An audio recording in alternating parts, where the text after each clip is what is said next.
When I first pulled into the cul-de-sac, the deep growl of my 1970 Dodge Charger reverberated like thunder across the neatly manicured lawns. The car's engine had a sound, not loud in an obnoxious way, but guttural, commanding attention.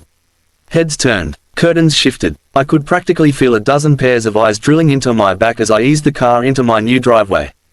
It wasn't a flashy neighborhood, middle-class families, trimmed hedges, and identical beige houses lined in perfect rows. But it was neat, too neat, the kind of place where HOA board members spent their evenings hunting for microscopic violations to justify their existence. I'd barely cut the engine when the first voice rang out. Excuse me, sir." I turned, already guessing what was coming, and found myself face to face with the archetype of suburban control freaks, a woman in her late 50s, platinum bob, oversized sunglasses perched on her head like a crown, and, of course, a clipboard clutched tightly against her chest. "Can I help you?" I asked calmly, stepping out and shutting the heavy door with a satisfying thunk. She didn't answer right away. Instead, her eyes swept over the Charger with a look of disgust, like she'd just stepped in something unpleasant. "You can't park that here," she finally snapped, pointing an accusatory finger at the car. I tilted my head, pretending not to understand. Yes, that thing. "This is a family neighborhood, not a junkyard," she said, her tone sharp and clipped.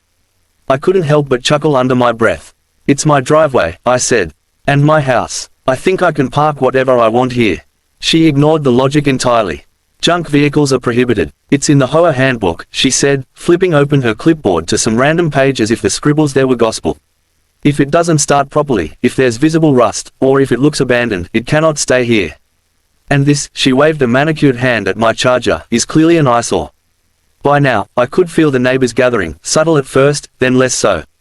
A man across the street leaned against his SUV, phone in hand, pretending to scroll while he not so discreetly recorded. A pair of kids on bikes slowed to a crawl, whispering to each other while pointing at my car. To the untrained eye, I'll admit, my Charger looked like an old clunker. The original paint was faded, there were a few dings in the chrome, and the shine on the wheels had dulled over time. But what they couldn't see, was the heart of a legend under the hood, a factory original 426 Hemi engine, numbers matching, one of the rarest muscle cars in existence. I rested my elbow casually on the roof. "Look," I said evenly, "this car is worth more than every one of your SUVs combined. And it'll outpace anything you've got sitting in those driveways." Her jaw dropped slightly, then snapped shut like a mousetrap. "Worth what, $200 at a scrapyard?" she scoffed. "We'll be issuing you a fine immediately. And if you don't remove it within 24 hours, we'll have it towed." That was when I laughed. Not a chuckle, not a smirk, a full, hearty laugh that echoed down the street. I reached into the back pocket of my jeans, pulled out the laminated appraisal report I always kept on hand, for insurance, but also for moments exactly like this, and held it up for her to see. $2 million, I said, enunciating each word as if she were hard of hearing. "It's a 1970 Dodge Charger Daytona Hemi. Matching numbers, documented history. Last auction estimate, $2.1 million, the crowd murmured in disbelief. One man actually whistled. Another neighbor muttered, "No way," as he zoomed in on the appraisal with his phone. But I wasn't done. "Oh," I added casually, as if it were an afterthought, "and I bought this block last month. As an investment property. So technically, Karen," I'd learned her name by then, everyone knew her, "you're standing on my property right now. Which means, in a way, you work for me." The look on her face was priceless. Her mouth opened and closed, but no sound came out. The clipboard trembled in her hands. Behind her, a teenage boy snorted, failing miserably to hold back laughter. That can't be legal," she sputtered finally. "There are rules. The HOA rules." I held up a hand, cutting her off. "The only rule that matters now," I said with a grin, "is mine. And rule number 1, my car stays exactly where it is."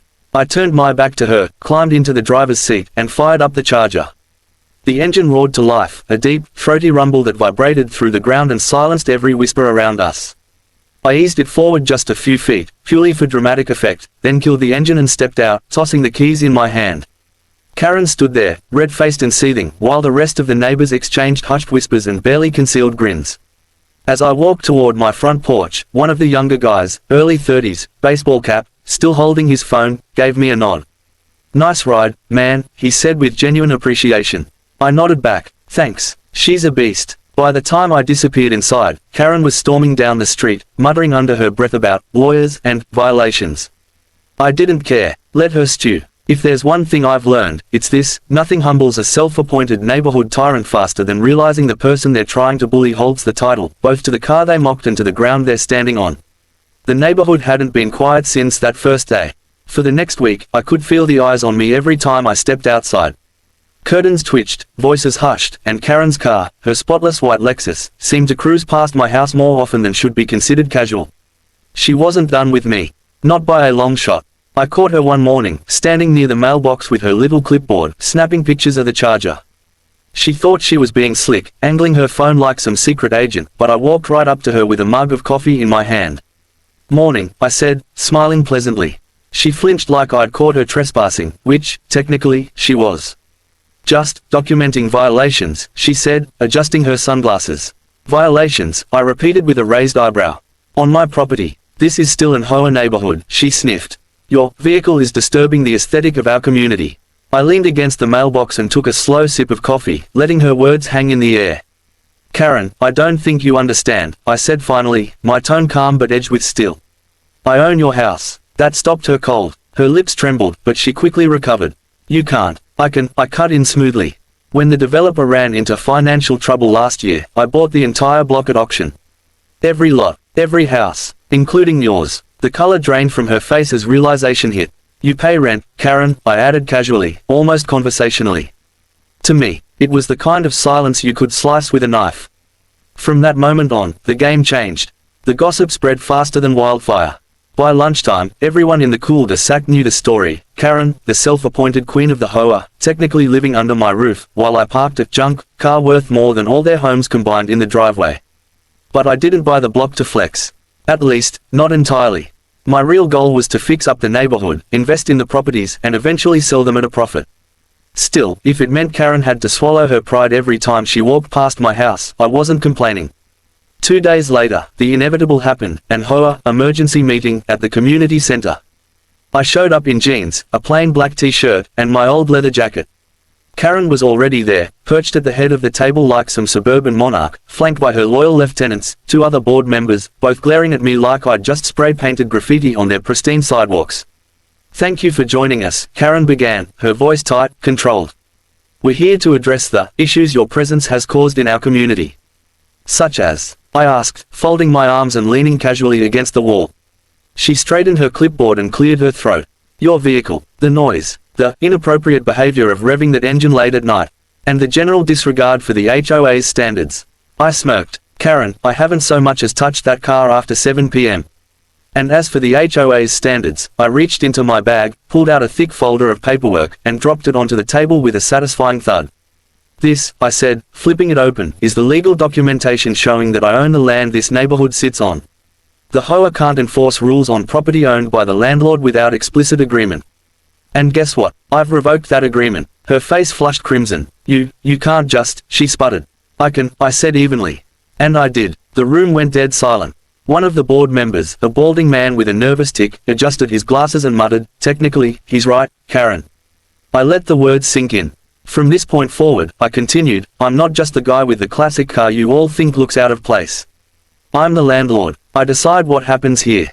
So here's how this is going to work. I'm lowering rent by 10% for every tenant who's paid on time for the past year. I'm investing in upgrades, new landscaping, repaved driveways, better security lighting. And anyone who wants to keep their lease will treat their neighbors with respect." There were murmurs of approval around the room. People exchanged surprised looks. Even the quiet guy from Lot 7, who'd barely said a word since I moved in, gave me a small nod of gratitude. Karen, though, wasn't ready to concede. You're destroying this community," she screeched. "This neighborhood has rules. Order. Without me, this place will fall apart." "No, Karen," I said, my voice calm but sharp. "Without you, this place might finally breathe." I turned and walked out before she could respond, leaving a stunned silence in my wake. That night, I sat on my porch with a cold beer, watching the sun dip below the horizon. The Charger sat gleaming in the driveway, freshly polished, the chrome catching the last rays of daylight. One by one, neighbors stopped by to say hello.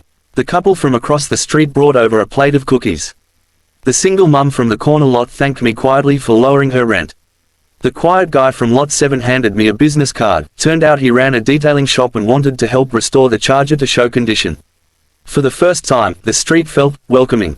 Karen, of course, stayed silent. She drove past my house every day, her jaw tight, her eyes fixed straight ahead, but she didn't say another word. Not after the sheriff, an old army buddy of mine, stopped by one afternoon, took one look at the car, and saluted me in front of everyone. By the end of the month, the transformation was impossible to ignore. Lawns looked better. Kids played in the cul-de-sac without being scolded. Neighbors waved when they saw me, and more than once, I caught people snapping pictures of the Charger, this time with admiration instead of disdain. The irony wasn't lost on me. The same car they'd called junk had not only shut Karen up but somehow turned me into the unofficial mayor of the block. And as for Karen, she eventually put her house on the market. I bought it too. Not out of spite, okay, maybe a little, but mostly to renovate it and rent it to a young couple just starting out. Because if there's one thing I've learned, it's that people will judge what they don't understand. They'll see an old car and assume it's worthless, just like they'll see a quiet new neighbor and think he's easy to push around. But the truth, sometimes that old car is worth millions. And sometimes that quiet neighbor is the one signing the checks that keep the lights on. And me, I just smile every time I turn the key, the Charger's engine rumbling like a promise as I cruise past the house where Karen used to live, reminding the whole neighborhood that respect, like horsepower, is something you earn.